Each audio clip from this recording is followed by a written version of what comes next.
Bismillahirrahmanirrahim. Assalamualaikum warahmatullahi ta'ala wabarakatuh.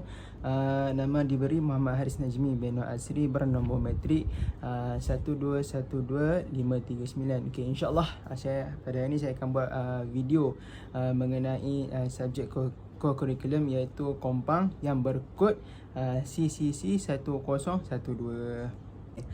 Seperti yang kita tahu, alat muzik ni dia ada pelbagai jenis kan. Okay, so dalam dunia muzik ni dia ada 4 jenis alat muzik. Okay, yang pertama chordofon, yang kedua aerophone, yang ketiga ideophone, dan last sekali membranophone. Okay, so the first one is aerophone. Okay, aerophone ni ialah alat muzik yang menghasilkan bunyi melalui lubang udara. Okay, dalam masyarakat pribumi Malaysia ni terdapat beberapa jenis alat muzik aerophone seperti serunai, seruling, nakfiri, seruling hidung dan lain-lain yang sejenis dengannya. Okay, yang kedua pula ialah chordofon. Okay, chordofon ni ialah alat-alat yang mengeluarkan bunyi kerana ada getaran pada tali yang ditegangkan. Okay, alat-alat muzik seperti rebab, sape dan lain-lain ini tergolong dalam kategori chordofon. Okay, dan yang ketiga ialah ideophone. Okay, ideophone ni adalah alat-alat muzik yang menghasilkan bunyi melalui tindak balas pada rangka badan yang bergema. Contohnya alat-alat muzik pribumi Malaysia ialah kumpulan gong dan jenis-jenisnya. Okay, dalam kategori ideophone ni terdapat alat-alat muzik metalofon yang diperbuat daripada logam gangsa seperti saron dan gendil dalam ensemble gamelan. Okay, dan last sekali ialah membranophone. Okay, dalam kategori ini digolongkan alat-alat muzik yang menghasilkan bunyi melalui kulit atau membrana yang ditegangkan dan dipalu.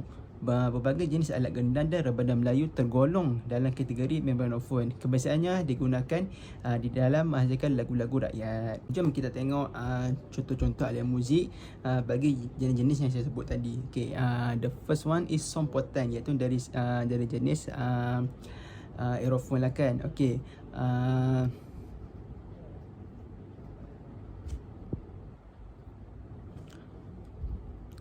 okay, so jom kita tengok contoh-contoh alat muzik daripada jenis yang saya sebut tadi. Okay, the first one is sopotan. Okay, sopotan ni dari jenis aerophone. Okay, sopotan ni diperbuat daripada labu air yang telah dikeringkan. 8 batang buluh kecil yang disusun dalam 2 lapisan dan dimasukkan ke bahagian buah labu tersebut dengan menebuk. Okay, lepas tu diorang guna gam kelulut ni untuk melekatkan batang-batang buluh tersebut untuk menahan angin dari keluar melalui cecaran buluh apabila tiupan ni dilakukan. Okay, salah satu daripada buluh ni tidak berfungsi, hanya untuk memperseimbangkan kedudukan bentuk alat tersebut. Okay, beberapa kepingan kecil pelat buluh diletakkan pada dasar tiap-tiap tepian buluh untuk menghasilkan bunyi mengikut muzik yang telah ditentukan. Okey, fungsi sopotan ni, alat ni dimainkan oleh suku kaum Kadazanah di Sabah dan dalam persembahan nyanyian dan tarian. Okey, sopotan ni boleh dimainkan secara hiburan, persendirian atau kumpulan untuk mengiringi tarian. Okey, so cara bermainnya macam mana pula? Okey, pemain boleh meniup atau menyedut mulut labu dengan menutup dan membuka 3 daripada 4 buluh terpendek pada hujungnya dengan 3 kecil pada dasar buluh terpendek serta hadapan dan belakang paip yang lebih panjang dengan jari tangan kiri. Ianya akan mengeluarkan nada yang bergetar dan menghasilkan satu bunyi harmoni yang merdu.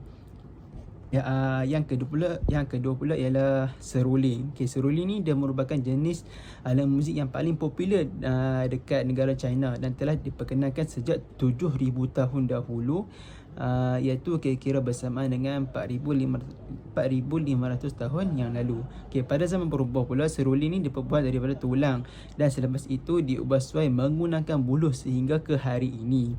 Okay, alat muzik ini juga dinamakan sebagai zuhdi kerana diperbuat daripada sebatang buluh dan badannya mempunyai 8 lubang. Okay, lubang pertama ni digunakan untuk ditiup dan aliran tiupan yang masuk ke dalam badan buluh ni akan menghasilkan bunyi-bunyian.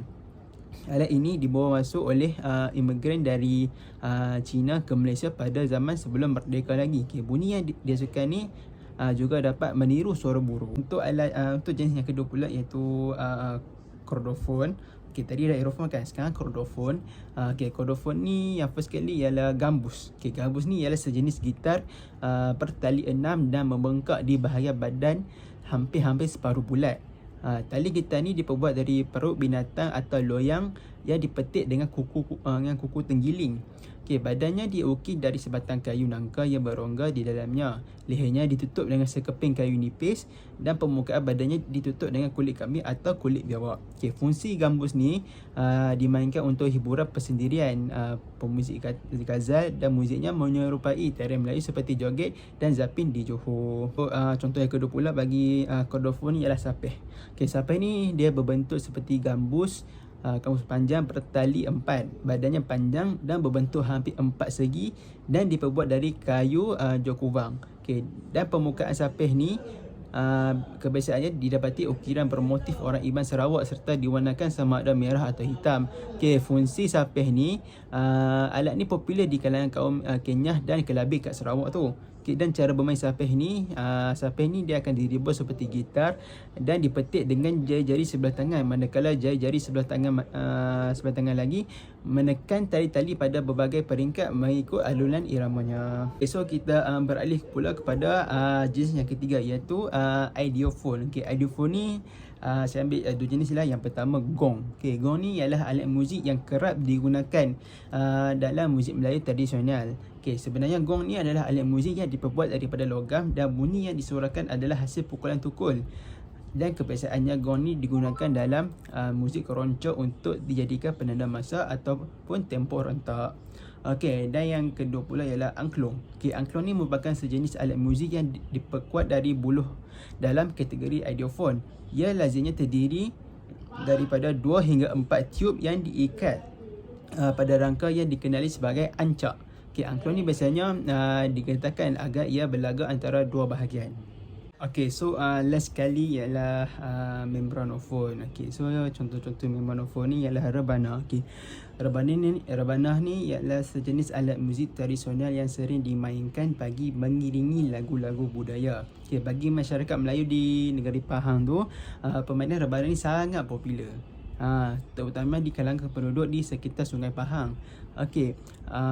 Tepukan rebana ni adalah bagi mengiringi lagu-lagu tradisional seperti indong-indong, burung kenek-kenek dan pelanduk-pelanduk. Tapi rebana ni juga sering dimainkan di Pulau Jawa lah. Selain daripada rebana besar biasa, terdapat juga rebana besar yang dimainkan pada hari keraian Begai, pertandingan masyarakat membunyi dan irama yang dikenali sebagai rebana. So last sekali dari segi contoh membranophone ialah kompang. Kompang ni ialah sejenis alat muzik tradisional berupa gegendam bagi masyarakat Melayu dalam Kepulauan Nusantara. Selain itu, kompang juga kadang-kala digunakan oleh suku Bajau di pesisir Sabah, Malaysia, meskipun tidak termasuk dalam tradisi asal mereka.